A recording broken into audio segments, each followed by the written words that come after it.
Salam sejahtera Malaysia. Selamat petang tuan-tuan dan puan-puan yang dihormati sekalian.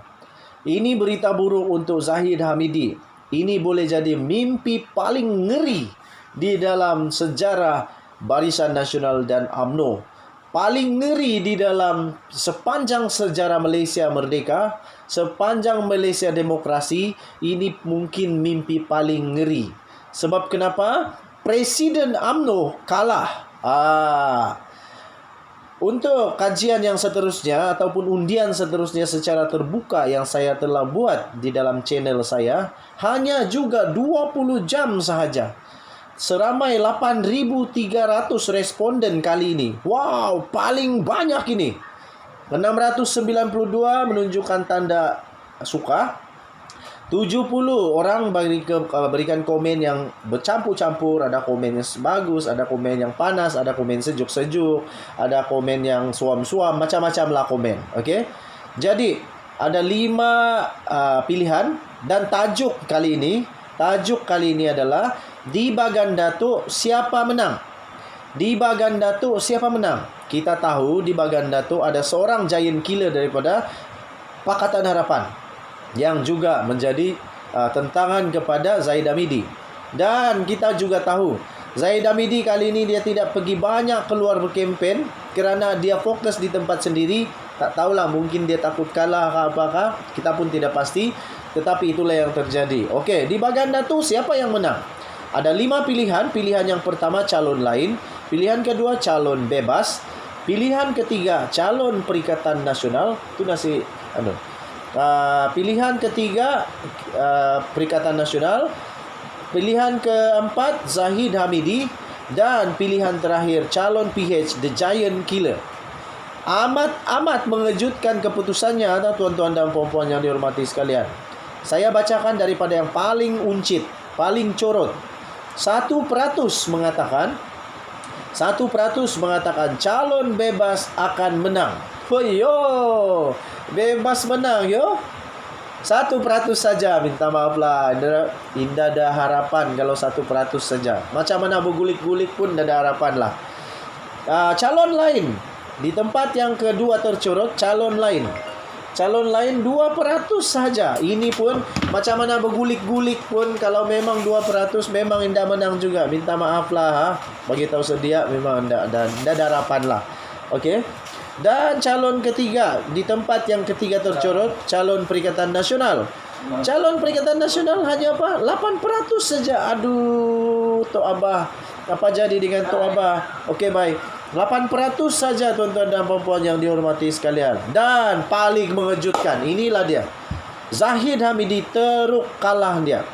Kalah dengan amat teruk. 16% sahaja, tuan-tuan dan puan-puan, yang mengundi Zahid boleh menang di Bagan Datuk. Manakala jauh meninggalkan Zahid Hamidi, calon Pakatan Harapan, The Giant Killer, 72%. 72% The Giant Killer menang di sana. 72% tu bukan sedikit, banyak betul. Makna kata Zahid Hamidi pun sama. Dia gulik-gulik macam mana, pusing-pusing macam mana pun, dia tak boleh menang juga di Bagan Datuk kalau kajian ini, kalau undian ini betul. Okey. So itulah keputusan undian 20 jam yang lalu. Daripada 8.300 undian, Zahid Hamidi kalah. 72% kata calon PH The Giant Killer akan mengalahkan Zahid Hamidi. Kita jumpa lagi. Salam sejahtera Malaysia. Bye-bye. Salam sejahtera Malaysia. Selamat petang tuan-tuan dan puan-puan yang dihormati sekalian. Ini berita buruk untuk Zahid Hamidi. Ini boleh jadi mimpi paling ngeri di dalam sejarah Barisan Nasional dan UMNO. Paling ngeri di dalam sepanjang sejarah Malaysia merdeka, sepanjang Malaysia demokrasi, ini mungkin mimpi paling ngeri. Sebab kenapa? Presiden UMNO kalah. Untuk kajian yang seterusnya ataupun undian seterusnya secara terbuka yang saya telah buat di dalam channel saya, hanya juga 20 jam sahaja. Seramai 8.300 responden kali ini. Wow, paling banyak ini. 692 menunjukkan tanda suka.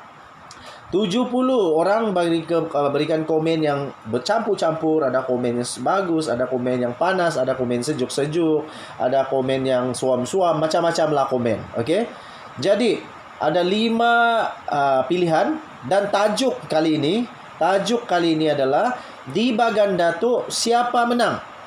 Di Baganda tu siapa menang? Kita tahu di Baganda tu ada seorang giant killer daripada Pakatan Harapan yang juga menjadi tentangan kepada Zaid Hamidi. Dan kita juga tahu Zaid Hamidi kali ini dia tidak pergi banyak keluar berkempen kerana dia fokus di tempat sendiri. Tak tahulah, mungkin dia takut kalah ke apakah, kita pun tidak pasti. Tetapi itulah yang terjadi. Okey, di Baganda tu siapa yang menang? Ada 5 pilihan. Pilihan yang pertama calon lain, pilihan kedua calon bebas, pilihan ketiga calon Perikatan Nasional. Itu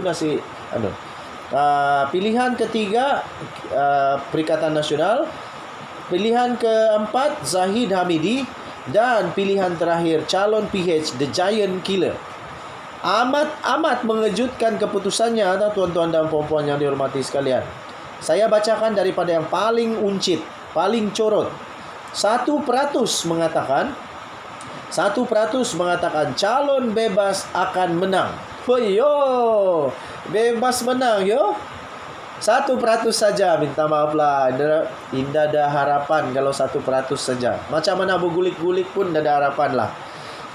Calon lain, di tempat yang kedua tercorot, calon lain 2% saja. Ini pun macam mana bergulik-gulik pun, kalau memang 2% memang indah menang juga. Minta maaf lah.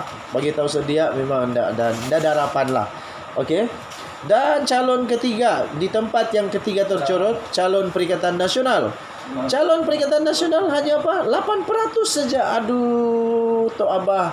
Apa jadi dengan Tok Abah? Okey, baik. 8% saja, tuan-tuan dan puan-puan yang dihormati sekalian. Dan paling mengejutkan, inilah dia. Zahid Hamidi teruk kalah dia. Kalah dengan amat teruk, 16% sahaja, tuan-tuan dan puan-puan, yang mengundi Zahid boleh menang di Baganda tu. Manakala jauh meninggalkan Zahid Hamidi, calon Pakatan Harapan, The Giant Killer, 72%. 72% The Giant Killer menang di sana. 72% tu bukan sedikit, banyak betul. Makna kata Zahid Hamidi pun sama. Dia gulik-gulik macam mana, pusing-pusing macam mana pun, dia tak boleh menang juga di Baganda tu kalau kajian ini, kalau undian ini betul. Okey. So itulah keputusan undian 20 jam yang lalu. Daripada 8,300 undian, Zaid Hamidi kalah. 72% kata calon PH The Giant Killer akan mengalahkan Zaid Hamidi. Kita jumpa lagi. Salam sejahtera Malaysia. Bye-bye.